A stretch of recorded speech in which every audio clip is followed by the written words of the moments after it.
오늘 우리에게 주시는 하나님의 말씀은 스바냐 3장 14절부터 20절까지 말씀입니다. 구약성경 1309면입니다. 스바냐 3장 14절부터 20절까지의 말씀입니다. 이 계시의 말씀을 제가 받들어 읽어드릴 때 살아계신 하나님의 음성을 들으실 수 있기를 바랍니다. 시온에 따라 노래할지어다. 이스라엘아 기쁘게 부를지어다. 예루살렘에 따라 전심으로 기뻐하며 즐거워할지어다. 여호와가 내 형벌을 제거하였고 내 원수를 쫓아냈으며 이스라엘 왕 여호와가 내 가운데 계시니 네가 다시는 화를 당할까 두려워하지 아니할 것이라. 그날에 사람이 예루살렘에 이르기를 두려워하지 말라. 시온아 내 손을 늘어뜨리지 말라.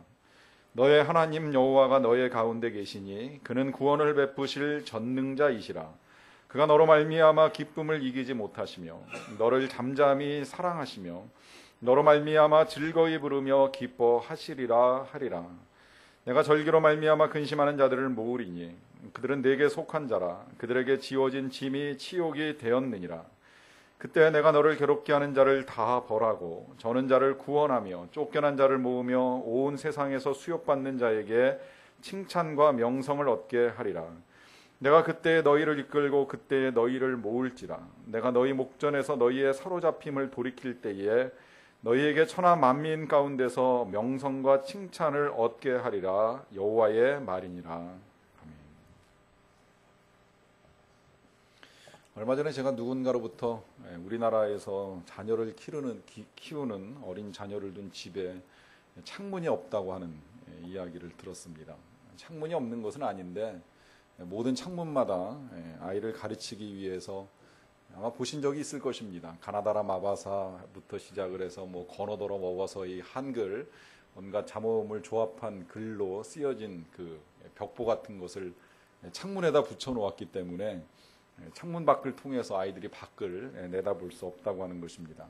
가나다라만 붙여 놓은 것이 아니라 실은 ABCD도 붙여 있죠. 그래서 우리 나라 아이들은 눈 뜨면 한글 배워야 되고 말 배우기 시작하면 영어 배워야 된다고 하는 이야기를 합니다. 그러면서 아이가 좀 빠르게 이 언어를 습득하는 일들이 있습니다.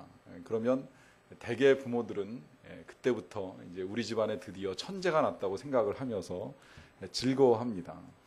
그래서 제일 먼저 먹이는 우유가 아인슈타인 우유라고 하는 이야기가 나올 정도가 되었지요.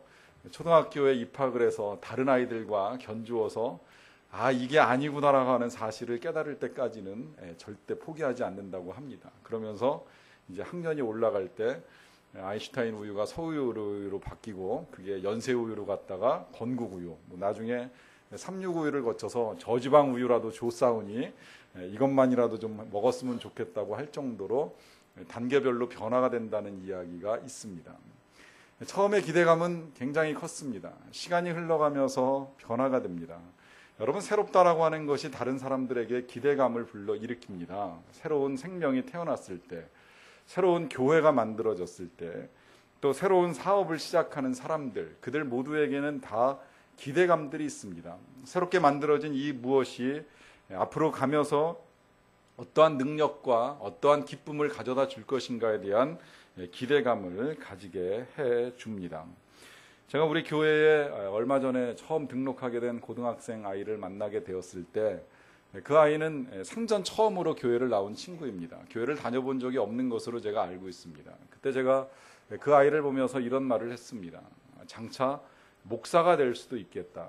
의아하게 생각을 했지만 저는 제가 그런 경험을 가지고 목사가 되었기 때문에 가능한 일이라고 생각을 합니다. 저는 믿지 않는 가정에서 태어나서 불신자로 살다가 중학교 때 신앙생활을 시작을 하였고 그때 가졌던 제 신앙의 출발점이 후일에 저를 이 자리에 세우는 결과까지 가져온 것을 봤을 때 지금 비록 한 생명의 교회에 첫 발을 내디딘 것이 아무것도 아닌 것처럼 보이겠지만 그러나 하나님은 그에게 어떤 계획을 가지고 계시는지 모릅니다. 그가 하나님의 이름으로 목사가 되든지 혹은 사업가가 되든지 아니면 훌륭한 학자가 되든지 하나님은 그에게 기대감을 가지고 계십니다.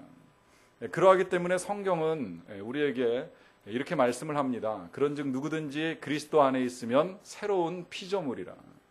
그리스도 안에 있으면 새롭다는 겁니다.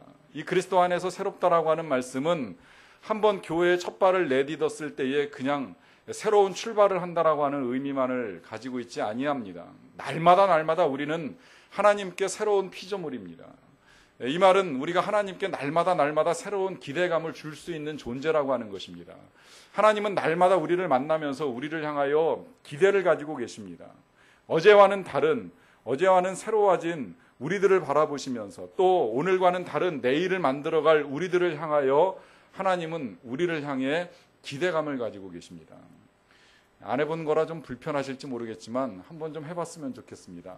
여러분들이 옆에 계신 분을 보면서 좀 이렇게 말해 주셨으면 좋겠습니다. 당신 참 기대되는 사람입니다. 한번 좀 고백해 주십시오. 당신 참 기대되는 사람입니다. 공감하시는 분들이 대부분이지만 들으면서도 공감치 못하는 분들이 간혹 계시는 것 같아요. 내가 과연 이 나이에 이 모습을 하고 과연 어떤 기대감을 불러일으킬 수 있는가 하는 생각을 가지실지 모르겠지만요. 여러분, 그건 지금 여러분들이 겉으로 드러나는 거에 사로잡혀 있기 때문에 그런 생각을 하실 수도 있다고 볼 수 있습니다. 왜? 내 겉모습이 나이가 들어서 이제 더 이상 뭔가 새로운 일을 시도하거나 도전하기에 너무 늙어버린 것은 아닌가라고 하는 생각 때문입니다. 혹은 나이는 들지 않았지만 벌써 여러 차례 일들에 도전해보고 그 결과가 내가 생각하는 것처럼 흡족치 아니할 때 과연 내가 또다시 어떤 소망을 가지고 무슨 기대를 할 수 있을까라고 하는 생각을 할 수도 있습니다. 근데 여러분, 이런 모든 것들이 다 실은 우리 세상 풍조에서 우리에게 가져다 준 잘못된 사고라고 하는 것을 좀 알 필요가 있습니다. 오늘 우리가 살고 있는 이 시대를 포스트 모던 시대라고 하는 표현을 하는데요. 이 포스트 모던 시대의 가장 대표적인 사조는 상대적 가치에 의해서 지배를 받는 것입니다. 유진 피터슨은 자유라고 하는 책에서 우리 사회를 이렇게 정의합니다. 우리 사회는 우리 자신이 그리 가치 있는 존재가 아니기 때문에 입는 옷이나 업적이나 좋은 인상으로 우리가 괜찮은 존재임을 증명해야 된다고 생각하도록 조정한다. 저는 이 말씀이 맞다고 생각을 해요. 사실 이 자유라고 하는 제목의 책은 유진 피터슨이 상당히 오래전에 쓴 책인데 우리나라에서 번역은 좀 늦게 되었습니다. 1987년에 저술을 했는데 재작년인가 번역이 됐어요. 근데 그때 진단한 우리 사회의 풍조가 지금까지도 다 들어맞습니다. 내가 입은 옷으로, 내가 하는 업적으로, 내가 보여주는 인상으로 내가 괜찮은 사람이라고 인정받도록 하는 생각을 우리 사회가 우리에게 주입시켜주고 있다는 거예요. 그 가장 대표적인 예가 물질주의입니다. 여러분, 우리가 보도를 통해서 우리나라 사람만큼 명품에 열광하는 사람이 없다라고 하는 이야기를 들은 적이 있습니다. 그때 그 보도하는 기자가 한 여인을 붙잡고 인터뷰한 기사가 실렸는데 질문을 합니다. 왜 명품을 좋아합니까? 왜 명품을 그렇게 소비합니까? 했더니 그 여자분의 대답이 이런 대답이었습니다. 이것을 살 때, 이것을 가질 때, 이것을 입을 때 제가 뭔가 특별한 사람이라고 하는 생각이 들거든요. 그럼 이건 이렇게 다시 반론이 제기가 됩니다. 그것이 없으면 당신은 평범한 사람이 되는 겁니까? 우리는 그것이 절대 그렇지 않다라고 하는 사실을 우리의 자녀들에게 가르쳐주기 위해서 지난 여름 성경학교의 주제가 이거였습니다. 너는 특별하단다.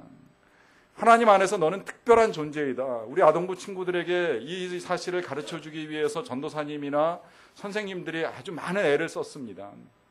세상은 네가 가진 것이나 네가 입은 것이나 네가 배운 것으로 평가할지 모르겠지만 그거와 관계없이 하나님 안에서 너는 특별한 존재라고 하는 사실을 알도록 하기 위해서 애를 쓴 것입니다.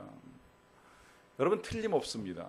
잘못하면 이런 상대적 가치는 오히려 한때는 우리를 즐겁게 할지 모르겠지만 시간이 흘러나가면 그 상대적 가치는 또다시 우리를 불행하게 합니다. 여러분, 우리나라의 최고의 명문대학이라고 하면 서울대학입니다. 서울대학을 자녀가 입학을 하게 되면 그것 때문에 슬픔에 빠지는 부모는 없을 것입니다. 다 즐거워하겠죠. 행복해합니다. 근데 여러분, 어제 뉴스를 보신 분은 아시겠지만 초등학교에만 있는 5, 6학년이 대학에 생겼다고 합니다. 저는 그게 무슨 일반 대학에만 있는 줄 알았더니 서울대학도 똑같다는 거예요. 대학을 졸업했는데 취업할 길이 열리지 아니하니까 졸업을 연장하면서 5학년, 6학년을 다니는 친구들이 늘어난다는 겁니다. 학교는 고민입니다. 이 친구들을 빨리 졸업시켜서 삶의 현장으로 내보낼 수 있는 길을 찾기 위해서 연구를 하고 있다고 할 정도입니다.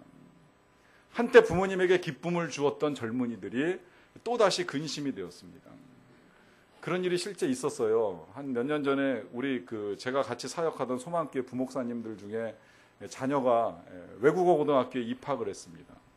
그 입학할 무렵에 그 어간에 그 부모님, 목사님과 그 사모님의 얼굴에 입이 항상 귀에 걸려 있더라고요. 그렇게 행복할 수가 없습니다.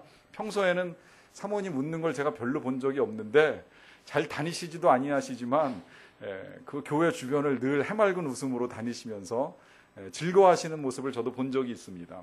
그렇게 입학을 하시고 난 다음에 몇 개월의 시간이 흐르고 난 다음에 제가 그 목사님하고 친해서 어느 날 이야기를 나눌 기회가 있다가 다른 학교를 잘 다니냐고 물어본 적이 있어요. 그랬더니 그 목사님이 이렇게 말씀을 하시더라고요. 세상에 공신들이 그렇게 많은 줄 몰랐다고. 여기서 공신이라 하면 공부의 신을 줄임말인데 공부를 귀신처럼 잘하는 친구들이 그 학교에 그렇게 많은 줄 몰랐다고 하면서 자기 딸이 그 학교에서 바닥을 기는 통에 딸도 힘들어하고 엄마도 힘들어하면서 어쩔 줄을 모른다는 거예요. 여러분, 이런 모든 것들이 다 상대적 가치에 의해서 생겨나는 기쁨과 슬픔입니다. 나만 못한 사람을 봤을 때에 누리게 되었던 기쁨이 나보다 난 사람을 만나면서 다시 그것이 슬픔과 불행으로 우리의 삶에 찾아들어올 수 있다라고 하는 것입니다. 그래서 팀 체스터가 당신도 변화될 수 있다라고 하는 책에서 이렇게 말씀을 합니다. 남에게 잘 보이려고 애쓸 때의 문제점은 남들이 정한 기준에 따라 살게 된다는 것이다. 심지어 그 기준이 잘못된 것일 때에도 남들과 어울리기 위하여 그 기준에 따라 행동을 할 수밖에 없다. 설령 바른 기준이라고 할지라도 그것은 여전히 하나님께 순종하는 것이 아니라 사람들에게 순종하는 것이다. 예수님처럼 사는 게 아니라 남들이 하는 대로 살아가는 것이다. 여러분, 행복하기를 원하십니까? 저는 불행에 빠지기를 원하는 사람은 없다고 생각을 합니다. 우리는 다 행복한 삶을 추구합니다. 그런데 우리가 인생을 행복하게 살려고 하면 우리를 바르게 볼 수 있어야만 합니다. 그리고 우리를 바르게 보기 위하여서는 우리에게 정확한 기준이 필요합니다. 존 비비어 목사님이 이런 말씀을 하셨습니다. 사단이 가장 두려워하는 것은 그리스도인들이 하나님께 지음받은 자기 본연의 존재를 발견하는 것이다. 그렇습니다. 하나님이 우리를 만드신 참된 목적, 하나님이 우리를 보시는 참된 기준을 우리가 알 수 있어야지 우리는 행복해집니다. 그런데 그것을 사단은 가장 두려워하다 보니까 우리가 다른 기준과 다른 평가에 의해 가지고 우리를 불행에 빠뜨리기 위해서 애를 쓴다라고 하는 것입니다. 서울 여의도에 있는 63빌딩에 가시게 되면 꼭대기에 전망대가 있습니다. 그 전망대 안에는 제 기억으로 커다란 거울이 3개가 있습니다.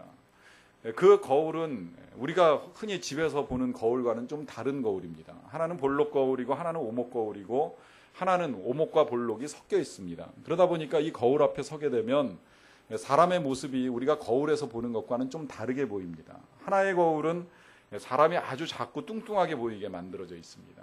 또 하나의 거울은 아주 날씬하고 키가 크게 보이도록 만들어져 있습니다. 그리고 또 하나의 거울은 사람이 아주 기형적으로 상체는 날씬하고 길어 보이면서 하체는 뚱뚱하고 납작하게 보이도록 만들어져 있습니다. 사람들은 그 거울 앞에 서가지고 자신의 모습을 비춰보면서 즐거워하고 또 사진을 찍기도 합니다. 재밌어합니다. 그 앞에 서 있는 사람들 중에 거울에 비친 자기 모습이 엉망으로 보인다라고 해서 그것 때문에 슬퍼하거나 화를 내는 사람은 없습니다. 이유는 그 거울에 비친 자기의 모습이 지금 실제 자기의 모습이 아니라고 하는 사실을 정확하게 알고 있기 때문입니다. 우리는 반듯한 거울에 비춰진 모습을 알고 있습니다. 그러하기 때문에 잠시 비춰진 그 거울에 비친 모습을 가지고 그것이 나라고 하는 착각을 일으키는 사람은 없습니다.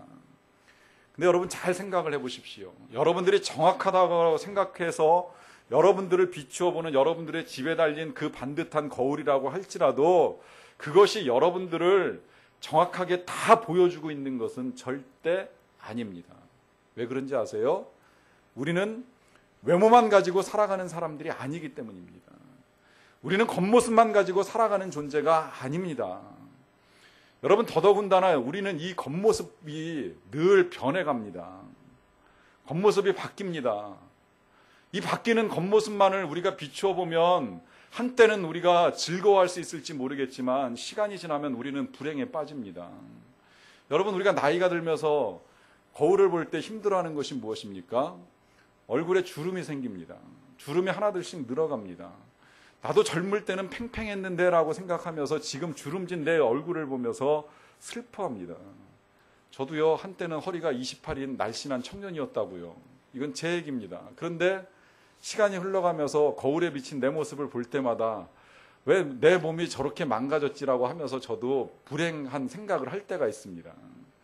만약에 내가 가진 것이 그 겉모습뿐이라면 그것 때문에 제가 깊은 슬픔에 빠지는 것이 마땅할지도 모르겠습니다. 그러나 하나님은 우리를 육신으로만 만들지 아니하셨습니다. 하나님이 우리의 몸속에 영혼을 주셨습니다. 여러분, 육신은 변하지만 영혼은 영원토록 존재합니다. 이 육신은 언젠가 하나님이 우리를 부르시면 다 이 땅에 내려놓고 떠날 수밖에 없는 것입니다. 껍데기에 불과합니다. 내려놓게 될 장막집이라고 성경은 말합니다. 그러나 우리의 영혼은 영원토록 하나님의 나라에서 영원히 살 존재입니다.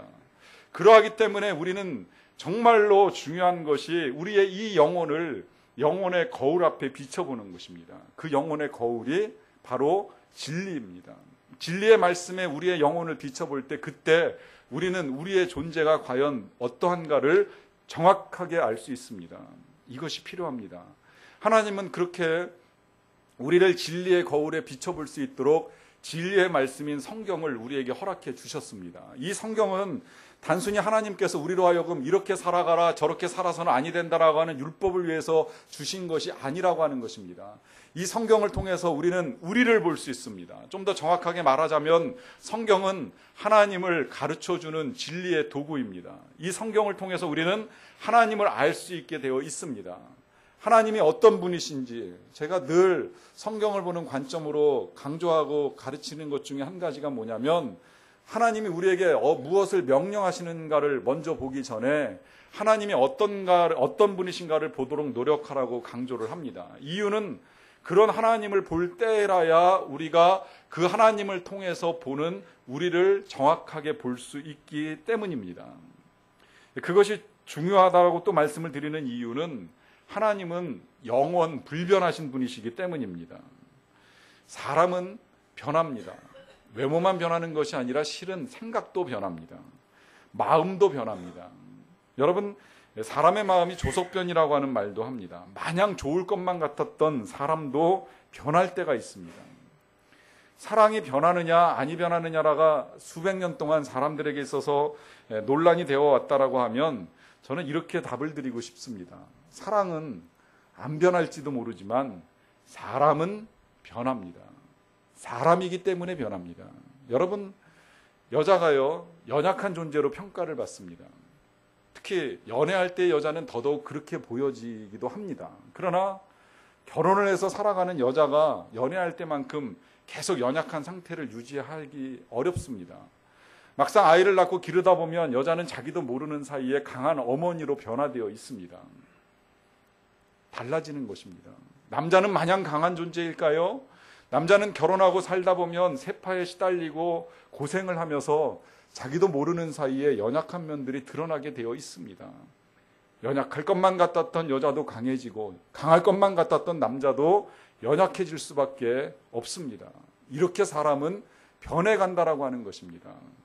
이렇게 변하는 사람을 보시는 하나님은 불변하십니다. 성경은 그 하나님께서 회전하는 그림자도 없다고 말씀을 하십니다. 그 변하지 아니하시는 하나님의 성품을 볼 때에 우리는 우리가 어떤 존재인가를 알 수 있다는 것입니다. 특별히 그 하나님의 성품 가운데 하나님은 사람을 사랑하시기로 작정을 하셨습니다. 그 하나님의 사랑은 영원토록 지금까지 단 한 번도 변하신 적이 없습니다. 그러하기 때문에 그 변하지 아니하시는 하나님께서 오늘 저와 여러분들이 읽었던 말씀 중에 스바냐 3장 17절에서 이렇게 말씀을 하십니다. 너의 하나님 여호와가 너의 가운데 계시니 그는 구원을 베푸실 전능자시라. 하나님은 우리 가운데 계시기를 기뻐하시는 하나님이라고 말씀을 합니다. 저도 한때 하나님을 그렇게 오해했던 적이 있어요. 하나님 그러면 하늘에 계시는 분, 그래서 그 하늘에서 우리가 알 수는 없지만 마치 인공위성처럼 떠다니시면서 우리가 이 세상을 착하게 잘 살고 있는지, 그래서 착하게 잘 살면 복을 주시고 잘못 살면 벌을 내리려고 준비하고 계시는 그런 분으로만 오해를 하고 있었습니다. 그런데 하나님을 알면 알수록 하나님은 우리의 삶의 자리에 들어오고 싶어 하셔요.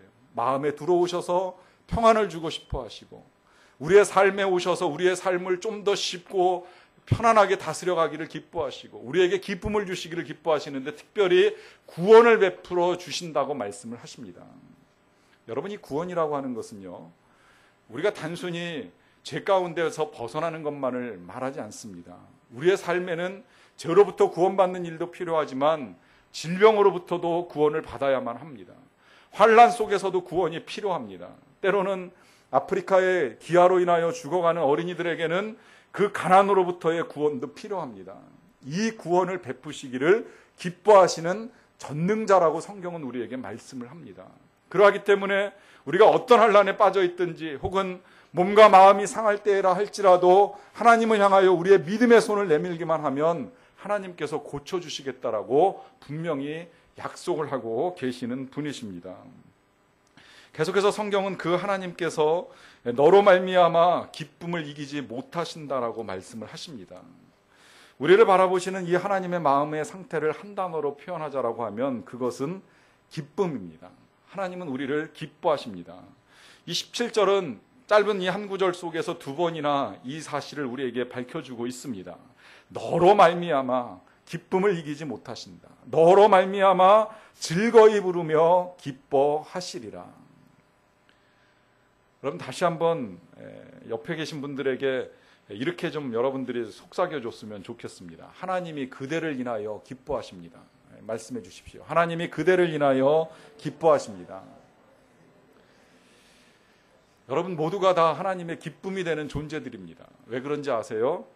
특별히 이유가 없어요. 그냥 여러분들의 존재 자체가 하나님의 기쁨입니다. 굳이 이유를 제가 설명을 해드리자면 마치 이건 이렇게 설명할 수밖에 없을 것 같아요. 아이가 태어났습니다. 새로운 생명이 탄생을 했어요.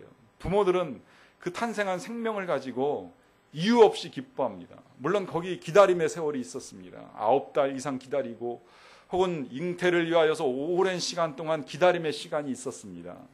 그렇게 해서 태어난 생명입니다. 여러분, 이 생명이 다른 사람들 눈에는 어떻게 보일지 모르겠습니다. 다른 사람들 눈에 이쁘게 보이지 아니할 수도 있지만 그 아이를 품에 안은 부모님의 눈에는 다른 사람의 눈과 관계없이 그 존재만으로 충분한 기쁨이 됩니다. 이 아이가 방긋 웃어줘도 기쁜 일이지만 때로는 우는 모습까지도 그렇게 사랑스러울 수가 없습니다. 그러하기 때문에 이 아이가 변을 보고 울고 있어도 그 변을 치우면서 즐거운 마음으로 아이의 몸을 씻겨줍니다. 그 존재가 부모님에게 기쁨이 되기 때문입니다. 그러한 아이가 성장하는 과정 중에 때때로 부모님에게서 기쁨을 빼앗아갈 수 있어요. 부모님을 실망시키는 일들이 있습니다. 그래서 속이 상하는 일들을 겪을지라도 그럴지라도 그 아이를 향한 부모님의 애정이 변할까요? 변하지 아니합니다. 물론 일시간의 기쁨을 빼앗기는 일은 있습니다. 그러나 우리를 바라보시는 하나님은 절대 우리가 하나님을 실망시켜 드렸다라고 해서 하나님의 그 기쁨이 쉽게 상실되지 않습니다. 물론 이제 이건 조금 다를 수는 있어요. 그러나 이렇게 이해를 하시면 좀 좋을 것 같아요. 우리의 생각으로 생각했을 때에도 우리가 하나님의 마음에 들지 않은 행동을 하고 난 다음에 하나님을 향하여 하나님 저 때문에 기쁘시죠? 이렇게 말을 할 수 없는 것처럼 우리가 하나님의 기쁨을 일시간 빼앗는 일들은 있을 수 있다라고 하는 거예요. 그러나 그것 때문에 하나님이 우리를 향하여 기뻐하시기로 작정한 그 모든 것들을 완전히 다 포기해 버리시지는 않는다라고 하는 것입니다. 이걸 우리가 좀 바꿔서 이해를 한다라고 하면 그것은 하나님이 우리를 사랑하신다는 것으로 다시 볼 수가 있습니다. 진정으로 변하지 아니하신 것은 우리를 향한 하나님의 사랑입니다. 성경은 하나님께서 우리를 사랑하신다라고 하는 말씀을 하고 계십니다. 그것은 우리가 일을 잘할 때나 사랑하시고 우리가 착한 일을 할 때나 사랑하시는 것이 아니라 때로는 우리가 실수할 때, 때로는 우리가 죄를 지을 때도 변하지 아니하는 것을 의미합니다. 오히려 하나님은 우리를 사랑하시고 우리를 용서하시기 위하여 그 아들을 우리에게 주실 만큼 사랑하신 분이십니다.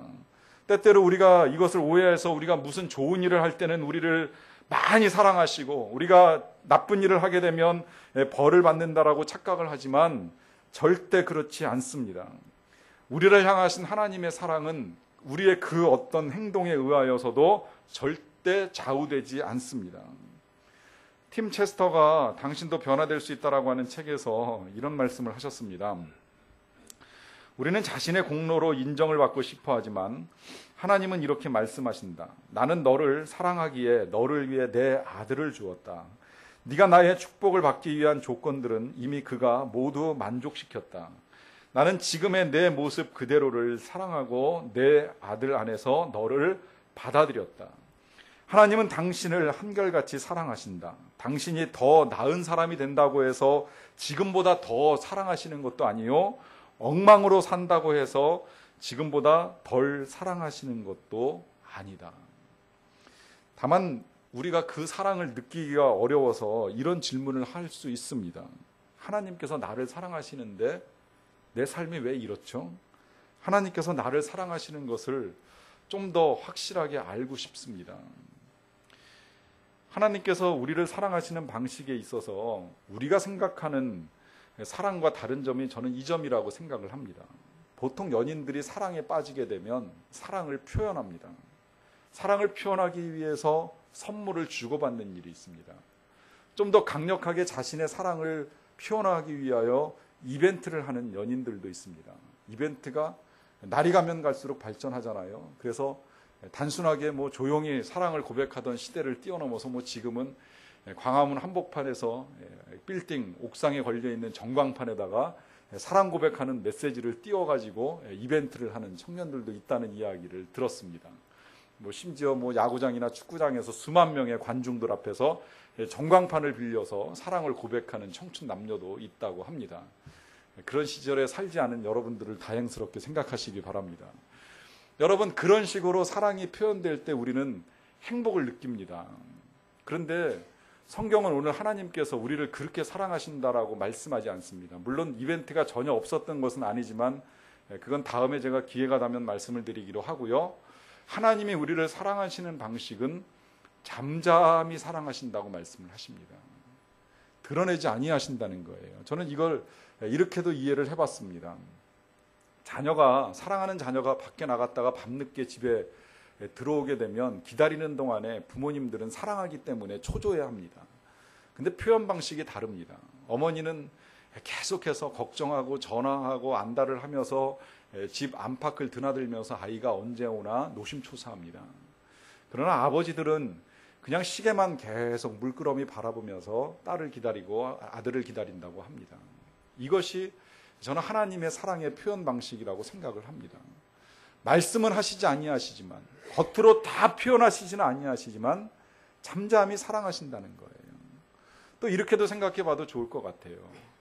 아이가 성장을 하게 되고 청소년기를 지나게 되면 부모님의 사랑의 표현 방식이 대개 한 가지로 집약이 됩니다. 그것은 잔소리입니다.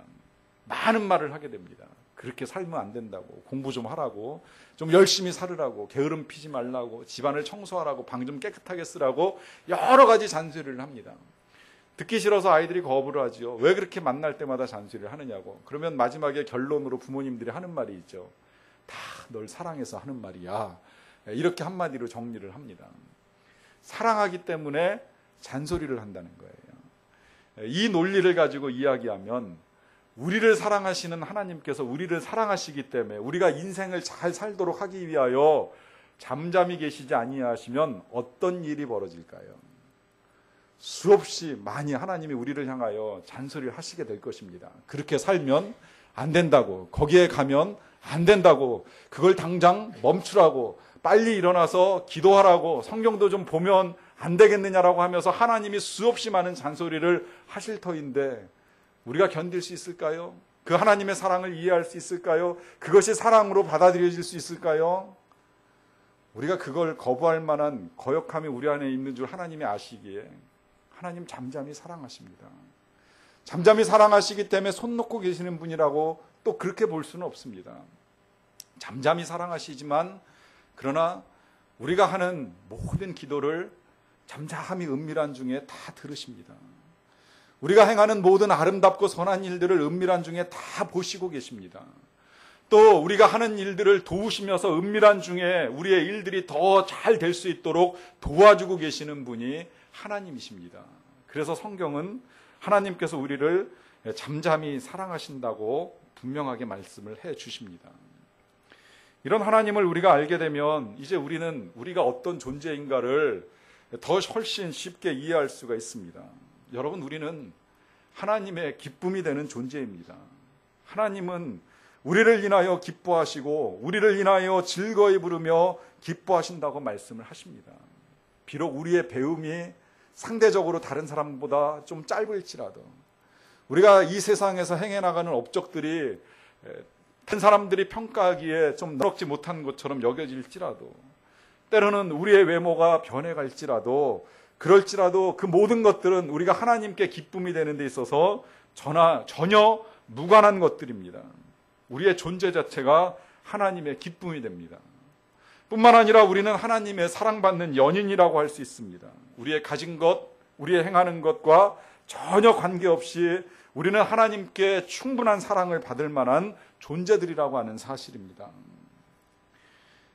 데이비드 테일러가 예수님의 얼굴이라고 하는 책에서 이런 말씀을 하셨습니다. 참고로 이 책은 이분이 예수님을 여러 차례 꿈과 환상 속에서 만난 경험을 가지고 쓴 책인데 그 책 속에서 이분이 이런 말씀을 합니다. 어떤 사람이 이렇게 물을 수도 있습니다. 오랜 세월 동안 주님과 동행했던 당신의 생각에 그분은 무엇을 가장 소중하게 여기십니까? 주님의 얼굴을 대면하여 그분 앞에 서보기를 수백 번 했던 나의 경험에 비추어 볼 때 내 대답은 바로 당신입니다. 당신이 그분의 주요 관심사입니다. 주님은 당신을 소중히 여기시고 당신이 가늠할 수 없는 그 사랑으로 당신을 사랑하십니다. 당신은 그분에게 있어서 무척 중요한 존재입니다. 여러분, 다시 한번 여러분들 옆 사람들에게 이렇게 좀 말씀해 주셨으면 좋겠습니다. 당신은 하나님께 소중한 존재입니다. 한 번만 더 말씀해 주시죠. 당신은 하나님께 소중한 존재입니다. 여러분, 세상이 여러분들을 어떻게 평가하든지 세상에 어떤 기준으로 여러분들을 바라보고 있든지 여러분들은 하나님께 소중한 존재입니다. 여러분들은 하나님의 기쁨입니다. 하나님께서 지금 이 순간에도 여러분들을 잠잠히 사랑하고 계십니다. 기도하시겠습니다. 우리를 인하여 기뻐하시고 즐거이 부르시며 잠잠히 우리를 사랑하시되 우리가 하나님의 사랑받기에 합당한 소중한 존재라고 말씀하여 주셔서 진심으로 감사를 드리옵나이다. 우리를 인하여 기뻐하시는 하나님의 사랑을 다시 알게 되었사오니 그 사랑받는 자녀답게 늘 행복과 기쁨을 가지고 살아가게 하여 주시옵소서. 예수님의 이름으로 기도하옵나이다. 아멘. 다 같이 찬송.